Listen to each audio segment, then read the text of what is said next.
Hey guys, in this video we're going to be talking about static clicking. If you have already seen the introduction video that I have posted yesterday, then you know that this is one part of a multiple part series going in depth on the different aiming categories in aim training and aim training benchmarks. So today's topic is clicking and specifically static clicking. So what is static clicking? Static clicking was previously also called click timing or just referred to as clicking. In static clicking, the bots are static, meaning they do not move, nor do you move. It is pure raw aiming, as there's no movement involved in any way, so you do not need any reading skills or reactionary skills. It's a good way to practice your micro adjustment and just your raw flicks and target acquisition. Smaller targets are typically better than larger targets when it comes to static dots, as it forces you to focus on accuracy and precision over being able to get away with just being really fast. Why should you play and practice static scenarios? You may think to yourself, in a real game, the enemies are moving and I am moving, so why am I practicing something that is easier? Static dots are a good way to practice your mouse control and flicking to a stationary point in-game. Practicing static dots therefore is also really good for your crosshair placement. You can think of a game like CSGO or Valorant, for example, where it's really important to have good crosshair placement. And flicking between two stationary points and having your crosshair exactly at head level before a target appears is something that can improve when practicing static dots. Another thing that you'll really be practicing while doing static dots are micro corrections. When playing static dots, you'll typically be making a large fast flick initially and then a micro correction onto the target. So playing a lot of static dots will help your micro corrections in real games. Also, static clicking is the foundation of proper aiming before you can even move on to something like dynamic clicking, where your enemies are moving. So static clicking is a really good foundation to have in aim training, and something that you should definitely practice often. For static clicking, mouse control is more important than being really fast.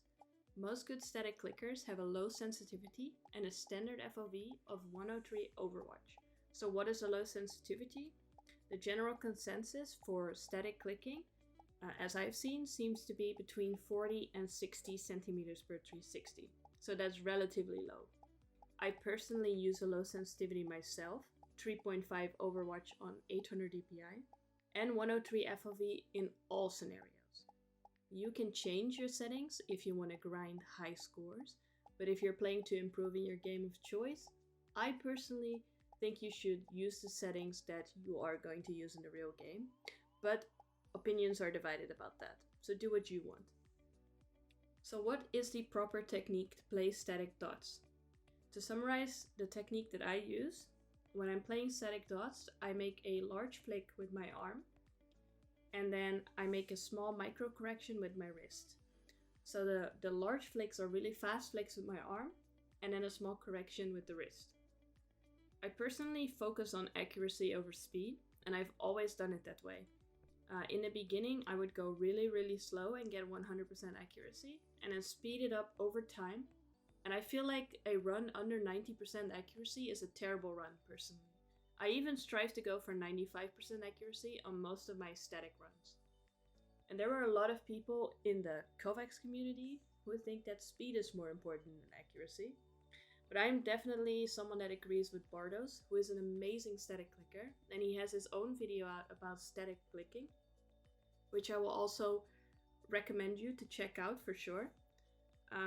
And Bardo says the perfect run would be a run with 100% accuracy that's fast, and I couldn't agree more. So my tip would be focus on accuracy over speed. Work on getting 95% accuracy consistently, and then start working on your speed. Try to go really fast on the large flicks, but don't click yet.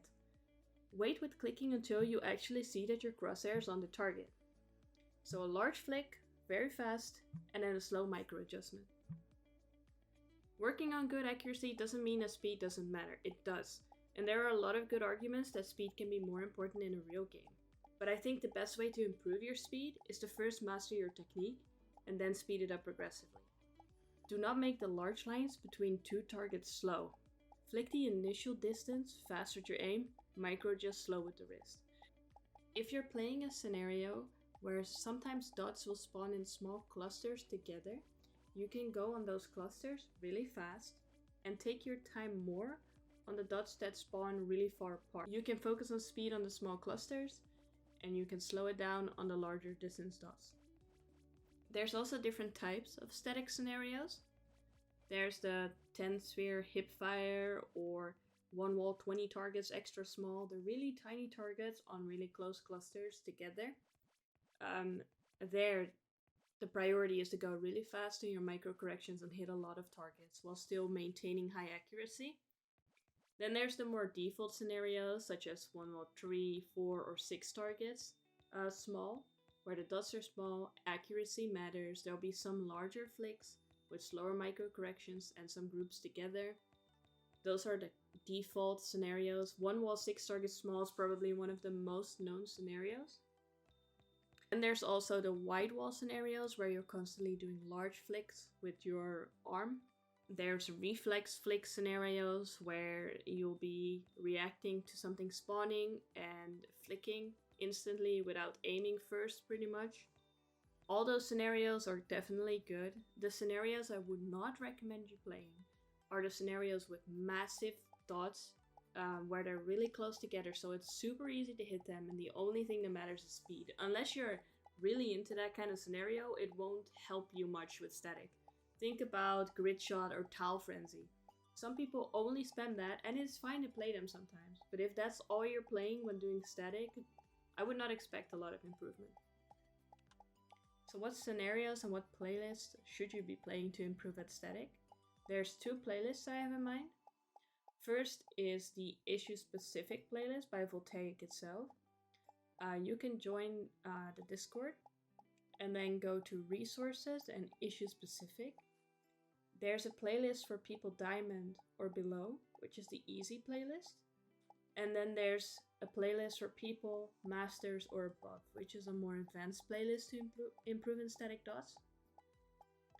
Then there's also the Trust Mix static playlist. I will leave the code in the description on how you can download it, but his is also a very good playlist to improve in static. But you can also put your own playlist together. I will link a spreadsheet below, which are the recommended static clicking scenarios by Voltaic. It's scenarios recommended that are actually good for static clicking. The ones that are in bold are specifically good, and the other ones are also something that you should definitely look into. Outside of that, doing the benchmark scenarios, so that would be 1 wall 3 targets RASP advanced and multi-click 180 advanced, or the intermediate or novice versions of those, depending on your level, of course. 1 wall 6 targets small is always a nice scenario.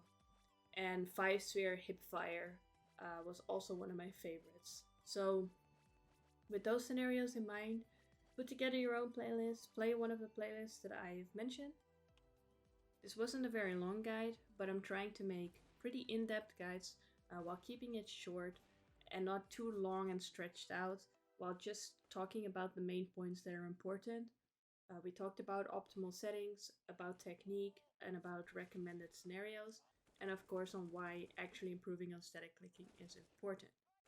So I hope that this was useful. Hopefully see you in the next part next Thursday, which will be dynamic clicking. So we'll build further upon static clicking and move it into dynamic clicking. Leave a like if this was useful for you. Subscribe if you want to see the rest of the series.